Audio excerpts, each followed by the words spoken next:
Salut les créateurs de bonheur. Aujourd'hui, je te parle d'un simple mot qui va te rendre plus heureux et améliorer votre santé. Et en bonus, un exercice à pratiquer. Évidemment, j'ai gardé le meilleur pour la fin, alors je te conseille d'écouter jusqu'à la fin. Célébrez la vie, soyez heureux et créez-vous une vie meilleure. Une vie qui correspond à vos désirs parce que vous le méritez vraiment.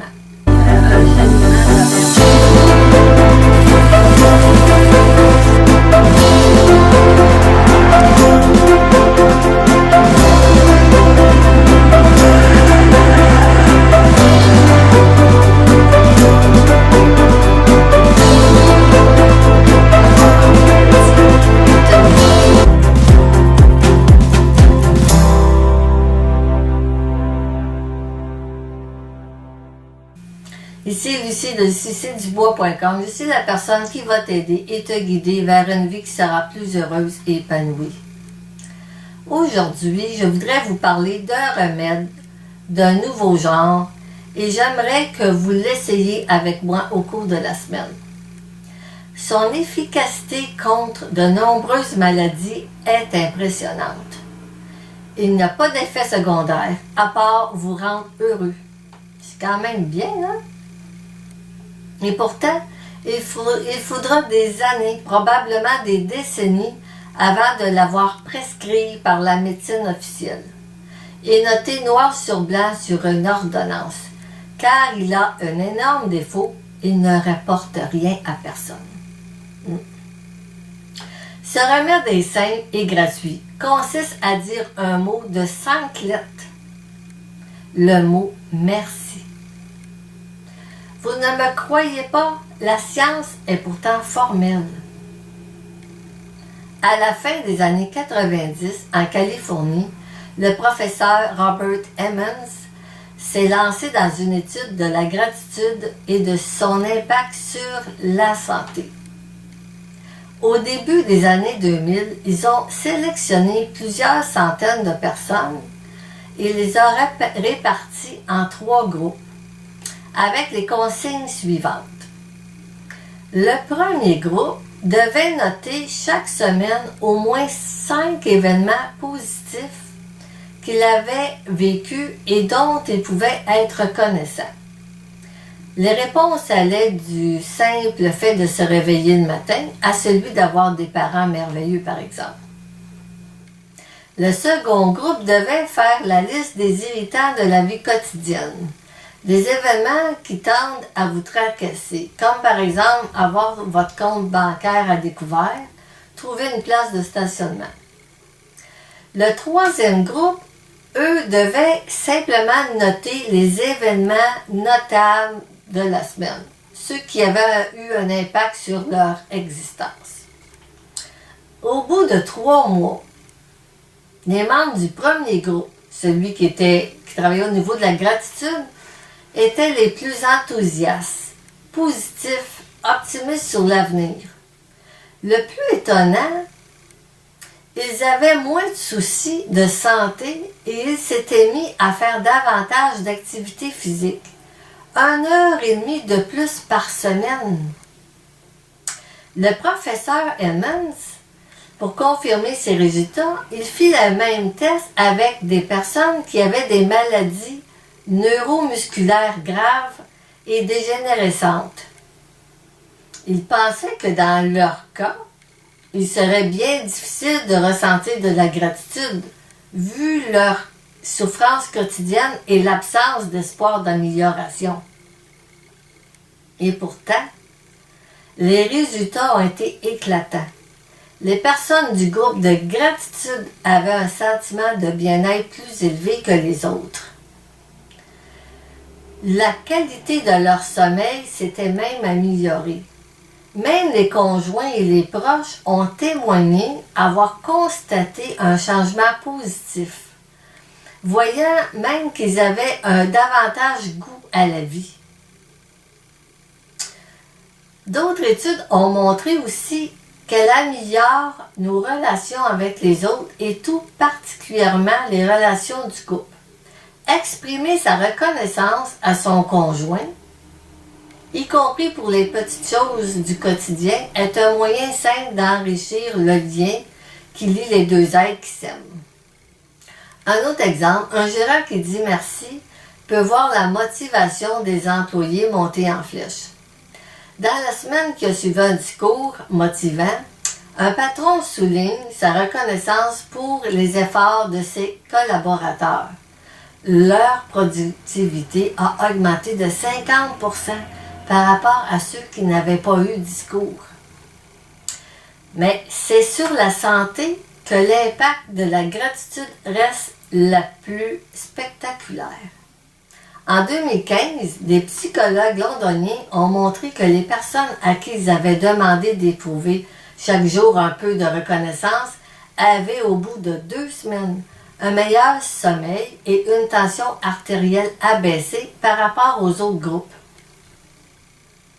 Des médecins de l'hôpital de Boston ont constaté à leur grande surprise que des patients suicidaires qu'ils avaient donné des exercices psychologiques pour ressentir de la gratitude voyaient leur désespoir disparaître dans 90% des cas.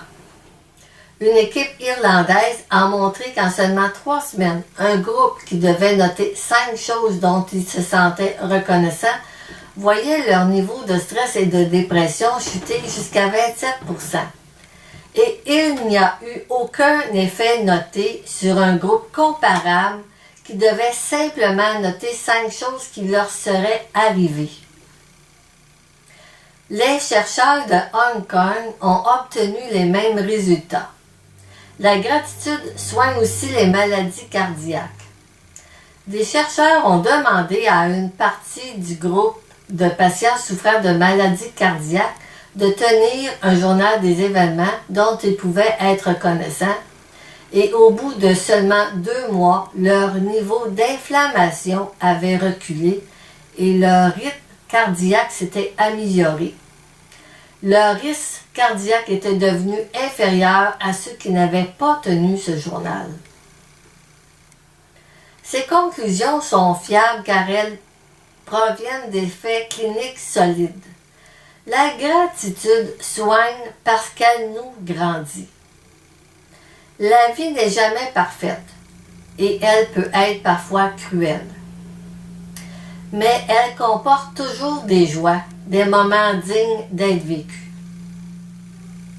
La gratitude nous invite à améliorer ces moments, à reconnaître ce qui va bien dans notre vie plutôt que de ruminer ce qui va mal. Il faut se concentrer sur le positif plutôt que sur le négatif. Il ne s'agit pas de se voiler la face et d'ignorer les difficultés ou les défis de la vie quotidienne. Il s'agit de réaliser que même les épreuves peuvent nous apporter quelque chose et que c'est sur cela qu'il faut se concentrer. La gratitude permet aussi de bloquer net les émotions toxiques comme l'envie et l'amertume. Plutôt que de jalouser celui qui a plus, la gratitude nous fait apprécier ce que nous avons. Elle nous invite à nous réjouir en pensant à ceux qui souffrent davantage au lieu de regarder le voisin qui en a plus. Les gens ingrats sont arrogants, narcissiques. Tout leur est dû. Pourquoi devraient-ils se montrer reconnaissants envers ceux qui leur rendent service? Être reconnaissant, au contraire, c'est ne plus considérer comme acquis les bienfaits que les autres nous apportent. Plutôt que d'être froid et sec, notre lien avec les autres devient plus chaleureux. Et plus nous exprimons notre gratitude, plus notre entourage veut nous faire du bien. Et plus notre entourage le fait, plus nous avons des raisons de l'être reconnaissant. Mais pourquoi est-il si difficile d'être reconnaissant? Le plus grand ennemi de la gratitude, c'est notre fâcheuse tendance à nous habituer. Comme je vous le disais dans une autre vidéo, les gagnants à la loterie, au bout d'1 an seulement, reviennent à leur niveau de bonheur d'avant, leur gain. parce qu'ils se sont habitués à leur nouvelle vie, à leur belle maison, à leur belle voiture. Rapidement, ils prennent pour acquis tous ces bienfaits. Leur nouvelle vie leur paraît normale. Ils ne se sentent plus vraiment reconnaissants de la chance qu'ils ont eue. Avoir de l'eau chaude, du chauffage, se nourrir 3 fois par jour, tout cela représente un confort que nous oublions jusqu'à temps qu'il nous manque de l'électricité. La sécurité et le confort ne facilitent pas la gratitude. On a juste à penser aux enfants rois qui reçoivent toutes les attentions. Il faut être réceptif aux beautés et aux joies simples de la vie. Alors maintenant que vous connaissez l'importance d'avoir de la gratitude, je vous propose cette semaine de prendre 5 minutes pour écrire dans votre journal.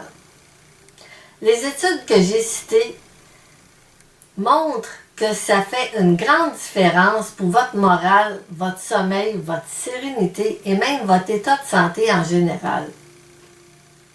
Il vous suffit de prendre quelques minutes chaque jour pour noter de 3 à 5 bienfaits dont vous vous sentez reconnaissant. Ne restez pas vague. Décrivez précisément le bienfait et la sensation que vous avez ressentie. Si vous traversez des difficultés, demandez-vous en quoi ces épreuves pourraient vous rendre service. Comme par exemple, devoir affronter une personne difficile au bureau peut nous aider à améliorer notre patience et notre compréhension des autres.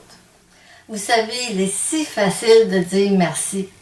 Allez-y, n'attendez pas pour faire l'essai.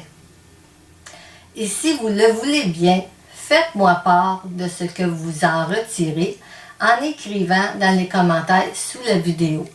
Si tu as aimé la vidéo, je t'invite à faire un beau pouce bleu juste en bas.